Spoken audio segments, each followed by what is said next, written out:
झालं ते राष्ट्रमाता राजमाता जिजाबाई साहेब. पण मुलखामध्ये राहून स्वराज्य संकल्पनेचं स्वप्न पाहणारे शहाजीराजे भोसले.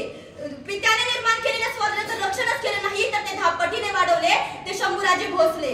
ते म्हणतात ना, नियतीचे मालिकपणा पण परिस्थितीचे गुलाम बनू नका. म्हणूनच तर नाचू कीर्तनाचे रंगीत ज्ञान, दीपालाव कीर्तनाच्या माध्यमातून समाज प्रबोधनाचे असे कार्य करणारे संत तुकोबाराय.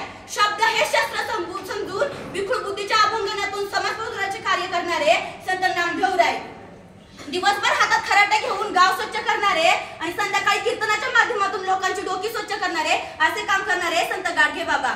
गोरगरिबांच्या घरापर्यंत शिक्षणाची गंगा पोहोचवणारे डॉक्टर कर्मवीर भाऊराव पाटील. आज खऱ्या अर्थाने मुलींना शिक्षण मिळाले. माझ्यासारखी एक सामान्य मुलगी ही उभी राहून बोलू शकते त्या सावित्रीबाई फुले, महात्मा फुले. ज्यांनी प्रदान केलेल्या राज्यघटनेच्या जोरावरती साऱ्या देशाचा राज्यकारभार चालतो ते विश्वरत्न डॉक्टर बाबासाहेब आंबेडकर. या सर्व महामानवांना मी अभिवादन करते आणि माझ्या भाषणास सुरुवात करते. आयुष्यातले प्रत्येक क्षण लक्षात राहतात असे नाही. आयुष्यातले प्रत्येक क्षण लक्षात राहतात असे नाही. काही क्षण विसरून भानता विसरता येत नाही आणि आजचा तो मंगलमय क्षण आहे. आजच्या दिवशी 16व्या शतकात शिवनेरीवर एक तेजस्वी तारा चमकला. तोफांचा कडकडाट झाला, सने चौघडे वाजू लागले. एक आरोही त्या सह्याद्रीच्या कडे कपारी धुमधुमली आणि माझा राजा जन्मला, माझा शुभा जन्मला, दिंडलिकांचा कैवारी जन्मला, दृष्टांचा सहारी जन्मला, अरे माझा राजा जन्मला. आम्ही इथे जन्मलो ना कुठे, झुकवितो त्या हिमालया, पूजतो आम्ही शिवराया. सण होणार नाही स्वराज्याची फरे, या जिवंत हृदयात धडधडतात आऊसाहेब. विसरलं नाही त्या लाखो मावळ्यांचे बलिदान, शंभूराजे आठवले की डोळ्यातून अश्रू गळगळतात. अरे जिथे पडती पावले आमची त्याच इतिहासाच्या वाटा. वाटत तर नाही पण मोडणारही नाही मराठा.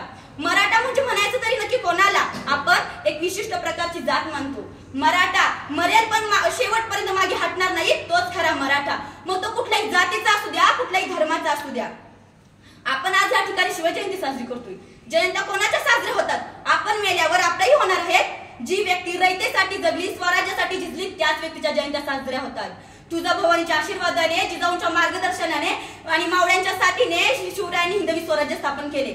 अहो, एक त्या गुलामीच्या क्रूर काळात एक सौदामिनी कडाडली, तिच्या नामी सुद्री झंझावत शिवराय जन्मले आणि छत्रपती बनून स्वराज्याचे तारणहारक झाले.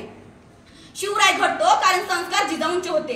18 पगड जातीतील मावळ्यांना एकत्र घेतले. बाजीप्रभू देशपांडे, तानाजी मालुसरे, जीवा महाल, संताजी धनाजी अशा असंख्य मावळ्यांच्या साथीने शिवरायांनी हिंदवी स्वराज्य स्थापन केले.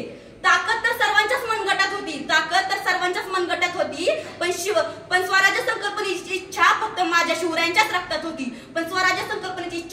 शिवरायांच्याच रक्तात होती. शिवरायांनी अनेक गट जिंकले, शिवरायांनी अनेक लढाया जिंकल्या म्हणून ते युक्त पुरुष झाले असे नाही, तर शिवरायांनी या देशात सर्जमशाहीवर बळी दोन टांगली. सर्जमशाही म्हणजे नक्की काय हो? तर त्या काळात अत्याचारांचा डोंगर, स्त्रियांचा ओरखडण्याचा साक्षात घर, प्रजा कुणाच्या गणतीत नव्हती, माणसावर खालची गाडो होती आणि अशा या क्रूर काळात शिवरायांनी हिंदवी स्वराज्य स्थापन केले. आणि आपण काय आदर्श घेतला? आजकालची बहुतांश कार्टी 31च्या रात्री गटकोटच्या पायथ्याशी जर का दर्टी मनाने पार्टी करत असतील तर त्यांची घरटी सुरक्षित राहतील? हा एक महत्वाचा प्रश्न आहे. मित्रांनो, आज 350 वर्ष झाली तरी या महाराष्ट्राच्या मातीला शिवरायांची गरज भासते. ही तो फार मोठी शोधांतिका आहे. आजचा मावळा पाण्याची ताण बियर पिऊन भागवतोय. बघा राज, काय परिस्थिती झाली या महाराष्ट्राची. कशी सांभाळली तुम्ही एवढी मोठी प्रजा आणि जिजाऊ आम्हासाहेबांची आण. तुम्ही कशी सांभाळली एवढी मोठी प्रजा आणि जिजाऊ मासाहेबांची आण. आमचा हा मावळा म्हणतो आम्ही दोन आणि आमचे दोन. आमचा होतो एक चौकोन, चौकोनातील जातात दोन, मग उरलेल्यांना आधार कोण? अशी गंभीर परिस्थिती आहे महाराष्ट्राची. रायगडाच्या भिंती भुरसटल्या मारण्याचा वास येतोय. 31 डिसेंबरला हा मावळा कसा नशेत झिंकतोय. बघा राज, काय परिस्थिती आहे महाराष्ट्राची. तुम्ही महाराज रायगडावर उभारली तुम्ही स्वराज्याची गोडी, नाही तर तुम्ही नसता तर चढली असती हिंदूंची मडी. तुम्हामुळे पाहतो आम्ही देवळाचे कळस, तुम्ही नसता तर नसती दिसली अंगणातली तुळस. शिवराय घडतात कारण संस्कार जिजाऊंचे होते, तशी आमची माय लेकरांवर करत नाही. म्हणून पेपर अवघड गेला, कर आत्महत्या. नवरा बायकोची भांडण झाली, कर आत्महत्या. कर्ज झाले, कर आत्महत्या. अरे झालंय काय आत्महत्या करायला? शिवरायांवर पण अनेक संकट आली, पण ते कधी डोक्याला हात लावून कोणाला द्वेष देत बसले नाहीत. ते नेहमीच प्रत्येक संकटातून वाटा काढल्या, मार्ग शोधले आणि प्रत्येक संकटातून सुटले. म्हणून आज हिंदवी स्वराज्य स्थापन झाले.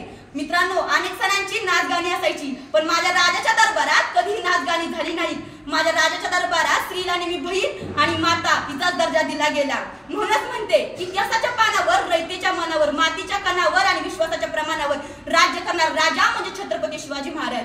इंग्लंडचे ग्रँडस्लॅम म्हणतात शिवाजी महाराज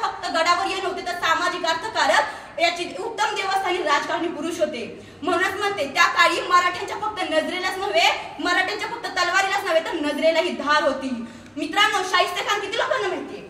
शाहिस्ते खान सर्वांना माहिती आहे. त्या शाहिस्ते खानाची बोटे छाटली गेली तेही सर्वांना माहिती आहे. पण त्या पलीकडचा इतिहास किती लोकांना माहिती आहे?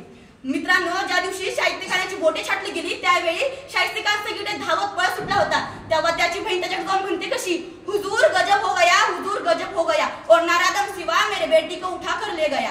तेव्हा शाहिस्ते खान म्हणतो, चुप कर पगली, अरे चुप कर पगली, यह सिवा किसी की गर्दन छाट सकता है, यह सिवा किसी की गर्दन काट सकता है, पर यह सिवा किसी औरत लड़की पर हात नहीं डाल सकता.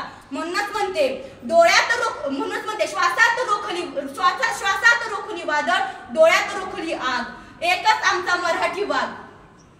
मी नेहमीप्रमाणे सांगत आले आणि आजही सांगते, महाराजांचं जर लॉकेट गळ्यात घालायचं असेल तर आपली वर्तणूक चांगली असली पाहिजे याची काळजी घ्या. महाराजांच्या जर अंगठ्या बोटात घालायची असतील तर ती बोट कोणाचा द्वेष करणार नाहीत याची काळजी घ्या. महाराजांचं जर नाव तोंडात घ्यायचं असेल तर तोंडात कोणताही व्यसनी पदार्थ घेणार नाही याची काळजी घ्या. जाता जाता एवढं सांगेन, रयतेच्या पायी जन्मभर झिजला, रक्षण द्यायच्या गोटकोटी वसला, मानवतेच्या दयापुढे काळही झिजला, आणि असा एक शिवर रायगडी निजला. धन्यवाद.